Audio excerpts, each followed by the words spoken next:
Buongiorno a tutti. Iniziamo la seduta del Consiglio Comunale con l'appello. Buongiorno a tutti, procedo con l'appello. Sarto Marco, presente. Montisano Vera, presente. Perissinotto Nicola, assente. Zia Paolo, presente. Canta Elisa, presente. Di Vece Daniela, assente, giustificata. Trevisan Elisa, presente. Bravin Rachele, assente, giustificata. Finotto Alberto Fabio, Guglielmini Pierino, Battistuta Diego, Tamassia Evaristo, Marchesan Rocco, Buoso Arianna, assente, giustificata. Boatto Giuseppe, Miollo Carlo, Baso Lino Antonio, assente, giustificato. Sono presenti Antelmo Luca, presente. Berardo Giampietro, presente. Assenti Doretto e Munerotto. Vengono nominati scrutatori per questa seduta il capogruppo Marchesan, il capogruppo Miollo e la consigliera Canta. Scusami, Patrizia, che ti rubo. Iniziamo con il primo punto all'ordine del giorno, approvazioni verbali seduta precedente. Allora, visti i verbali delle sedute del Consiglio Comunale precedenti, le deliberazioni dal 13 al 23 del 14 marzo 2024, dato atto che il deposito dei verbali di cui tratta sia avvenuto nei termini e che copia è stata inviata ai capogruppo consigliari sempre nei termini, ritenuti gli atti meritevoli di approvazione in quanto riportanti lo svolgimento dei lavori e visto il parere favorevole di regolarità tecnica già espresso, si chiede al Consiglio Comunale di approvare gli indicati verbali dal numero 13 al numero 23 del 14 marzo 2024. Procediamo alla votazione. Voti favorevoli? Unanimità. Grazie. Punto 2 dell'ordine del giorno. Regolamento per la disciplina della Tari. Approvazione modifiche. Relaziona l'assessore Montisano. Buongiorno a tutti. Grazie Presidente. Il regolamento per la disciplina dell'imposta comunale unica, componente Tari, è stato approvato con delibera consigliare numero 21 del 15 aprile 2014 ed è stato successivamente modificato con deliberazione consigliare numero 8 del 18 gennaio 2024. La delibera di oggi nasce dall'esigenza di adeguare il regolamento al testo previsto dal Consiglio di Bacino Venezia Ambiente. A tal fine si rende necessario variare o inserire i seguenti articoli. Articolo 22. Riscossione ed accertamento potranno venire attribuite anche a soggetti diversi dal Comune. Viene inoltre abrogata la possibilità di versare il tributo mediante il modello F24. Gli avvisi potranno essere inviati ai contribuenti a mezzo posta ordinaria o posta elettronica. L'acconto verrà calcolato in base alle tariffe dell'anno precedente, mentre il conguaglio alle tariffe dell'anno di competenza verrà conteggiato all'ultima rata. Articolo 22 bis. Questo nuovo articolo viene inserito al fine di prevedere una rateazione ulteriore delle rate ordinarie. Questa possibilità riguarderà i contribuenti che beneficiano del bonus sociale per disagio economico previsto per il settore elettrico, gas ed idrico, presentando apposita autocertificazione ai sensi del decreto del Presidente della Repubblica numero 445 del 28 dicembre 2000, che attesti tale requisito. Gli utenti che si trovano in condizioni economiche disagiate in base alle condizioni individuate dall'ente potranno fare questa richiesta di rateazione. Coloro che si trovino nella condizione in cui l'importo addebitato superi il 30%, il valore del 30%, il valore medio riferito agli avvisi di pagamento emessi negli ultimi 2 anni. Articolo 23. Potranno essere concesse dilazioni di pagamento sulle somme non versate alle scadenze prescritte, ma per le quali non sia ancora stato notificato l'avviso di accertamento. Potranno essere concesse fino ad un massimo di 6 rate bimestrali o 12 mensili. Grazie. Se ci sono interventi su questo punto? Nessuno? Passiamo alla votazione. Sì, scusatemi, per le dichiarazioni di voto prego capogruppo Zia. Grazie Presidente. A riguardo del punto esposto esprimeremo parere favorevole. Prego capogruppo Marchesan. Grazie Presidente, noi ci asteniamo. Prego capogruppo Miollo. Sì, grazie Presidente. Scusi, un po' in coerenza anche con quanto abbiamo votato la volta scorsa. Il nostro sarà un voto di astensione, anche se chiaramente, come dire, non vediamo chiaramente positivamente un aumento del 9% delle tariffe. Abbiamo già argomentato l'altro giorno, il voto è un voto di astensione e non un voto negativo, perché si rimette all'azione dell'amministrazione quella di continuare ad essere da pungolo a fronte di decisioni di un'autorità comunque di bacino che sembrano spostare sempre di più l'attenzione di un servizio dal livello locale e decentrarlo ad un livello invece che sia ad un livello più centralizzato, con conseguenze del servizio che non sono apprezzabili e quindi su questo ribadiamo insomma con forza l'idea che questa amministrazione si faccia carico insomma di far sentire la propria voce in qualsiasi modo e in qualsiasi luogo per cercare di ottenere un servizio, quantomeno un servizio migliore. Grazie. Prego, Sindaco. Ma velocemente, solo per far notare che il punto numero 2 riguarda il regolamento per la disciplina. Cioè, non stiamo parlando dell'approvazione del piano finanziario che approveremo dopo, nel quale effettivamente, cioè qua stiamo parlando di recepire sostanzialmente non osservazioni, le direttive date dall'autorità di bacino. Io credo che anche in questo caso l'amministrazione abbia poca discrezionalità, per cui allora un discorso è l'astensione sul piano finanziario, perché uno potrebbe non condividere l'aumento, neanche noi lo condividiamo, ma questo è un ragionamento che facciamo dopo.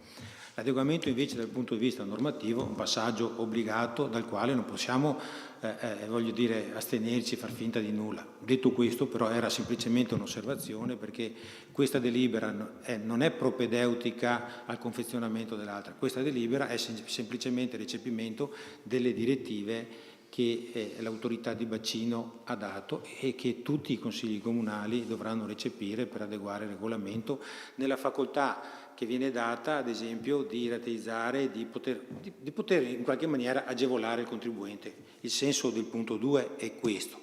Poi sul piano finanziario potremo fare tutte le riflessioni, ma questa è semplicemente una considerazione che faccio a voce alta, che non vuole essere risposta ad alcuno, anche perché le dichiarazioni di voto sono già state espresse. Passiamo ora alla votazione. Voti favorevoli? Quindi possiamo passare... sì, giusto, scusatemi, è troppo presto stamattina, non faremo più così presto un consiglio comunale. Astenuti? Ok, scusate ancora. Possiamo passare ora al punto 3. Approvazione delle tariffe della Tari anno 2024 per il servizio di gestione dei rifiuti urbani del Comune di Caorle in conformità al piano finanziario 24-25 validato dal Consiglio di Bacino Venezia Ambiente con deliberazione numero 4 del 9 aprile 2024. Relaziona l'assessore Montisano. Grazie Presidente. I Comuni possono approvare le tariffe ed i regolamenti Tari entro il termine del 30 aprile di ciascun anno, ai sensi dell'articolo 3, comma quinques del Decreto Legge 228 del 31 dicembre 2021. La Tari è dovuta da chiunque possegga o detenga locali o aree scoperte a qualsiasi uso adibiti suscettibili di produrre rifiuti. La tariffa viene determinata in modo tale da assicurare la copertura integrale dei costi di investimento e di esercizio rappresentati dal PEF. Quest'ultimo viene costruito tenendo conto dei costi consuntivi riferiti al secondo anno precedente a quello di riferimento, quindi l'anno 2022 è l'anno di riferimento per i costi da considerare nel PEF, su cui si calcolano le tariffe oggetto della delibera di oggi. Il PEF 2024, validato dal Consiglio di Bacino Venezia Ambiente, ammonta ad euro 9.176.942,48, mentre la copertura dei costi di servizio tramite la Tari per il 2024 è pari ad euro 9.136.223,23. Questo in ossequio al principio che se parte del PEF è coperto da entrate di altra natura, tali somme non devono rientrare nel calcolo della tariffa per non duplicare la copertura dei costi.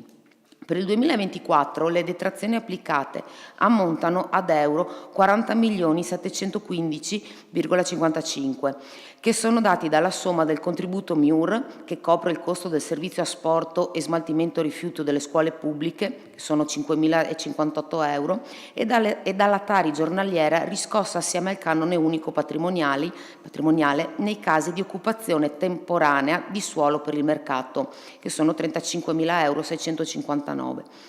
Confrontando il 2024 con il 2023 si osserva che l'incremento PEF ammonta a 9,39%, mentre quello della tariffa ammonta a 8,90%. Ai fini della determinazione della tariffa Tari, per l'anno 2024 viene mantenuta la ripartizione tra utenze domestiche e non domestiche, rispettivamente del 45% e del 55%, come rimangono invariati i coefficienti KA, KB, KC e KD. I costi sono ripartiti tra fissi e variabili nella misura del 46,2% e del 53,8%. Il costo complessivo del servizio, al netto delle detrazioni da considerare in tariffa, pari ad euro 9.136.222,96, viene suddiviso in euro 4.111.300,33 utenze domestiche ed euro 5.024.922,63 utenze non domestiche. Per le utenze domestiche l'incremento andrà dai 14 ai 31 euro, mentre l'incremento percentuale per le non domestiche sarà mediamente del 9,3%. Grazie.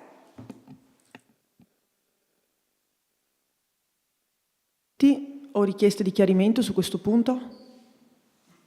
Prego, capogruppo Miollo. Sì, grazie. No, ecco, sostanzialmente vale quello che ho detto in dichiarazione di voto, comprendendo anche le ragioni un attimino che ha detto il sindaco, che distingueva le due fasi delle delibere, e in questo caso ribadiamo ancora, insomma, quello che abbiamo già detto, cioè l'idea di far sentire la propria voce con l'autorità di bacino per cercare di avere un servizio più puntuale, e in questo caso anche sarebbe da comprendere meglio, perché io capisco che noi in qualche modo dobbiamo digerire delle scelte perché facciamo parte appunto di un contenitore più ampio, però è chiaro che se viene poi rimessa comunque al voto di un consiglio comunale, vuol dire che una certa discrezionalità per poter far sentire la propria voce anche nei confronti del regolamento, che pure compreso va nella direzione anche di agevolare le categorie più fragili, in questo senso comunque rimane una discrezionalità, e pertanto, in coerenza con quanto detto prima, esprimiamo, quella sarà la dichiarazione, ma l'anticipo, la dichiarazione di voto, esprimendo anche in questo caso un parere di astensione con le premesse fatte prima. Quindi. Grazie. Se non ci sono altri interventi, passiamo alle dichiarazioni di voto. Prego, capogruppo Zia. Grazie Presidente. A riguardo del punto esposto esprimiamo parere favorevole. Prego, capogruppo Marchesan. Noi esprimiamo parere contrario. Prego, capogruppo Miollo. Astensione. Passiamo dunque alla votazione. Prego, sindaco. Io credo, ecco, oltre all'esposizione fatta dall'assessore, che è stata chiara e puntuale, insomma, ha evidenziato anche una cronistoria di quella che è stata l'evoluzione. Ascoltare, insomma, in questo Consiglio, da parte di chi fino all'altro giorno ha amministrato questo Comune, un voto contrario su un atto che in qualche maniera è dovuto, perché stiamo parlando di un piano finanziario che tiene conto evidentemente di tutti i vincoli che in qualche maniera ci ritroviamo, perché va detto anche questo. Alcuni vincoli sono frutto di decisioni prese anche dalla precedente amministrazione. Allora, se uno entra nel merito del problema, se trova l'occasione per migliorare la proposta di questa amministrazione, ripeto, che tiene conto di un regolamento, delle direttive dell'autorità di bacino, della confluenza che dobbiamo e siamo stati obbligati a subire nei confronti di Veritas per scelte precedentemente prese, ecco, io sinceramente in questo Consiglio mi aspettavo delle riflessioni un po' più profonde che dal semplice fatto di dire voto contrario. Forse un voto di astensione avrebbe in qualche maniera salvato la situazione per chi invece oggi vota contrario, e ribadisco, una parte delle scelte di questo piano finanziario sono frutto di chi ci ha preceduto, per cui sinceramente la trovo una forte contraddizione. Poi se diventa più facile votare semplicemente, come succede spesso in questo Consiglio Comunale, contrari a delle delibere senza fare alcun tipo di proposta di miglioramento delle stesse, ne prendiamo atto. Passiamo alla votazione. Voti favorevoli? Astenuti? Contrari? Passiamo anche alla votazione della immediata eseguibilità. Voti favorevoli? Astenuti? Contrari? Bene. Anche questo punto è stato discusso e chiuso. Era l'ultimo del Consiglio Comunale, per cui dichiaro chiusa questa seduta. Vi ringrazio e vi auguro buona giornata.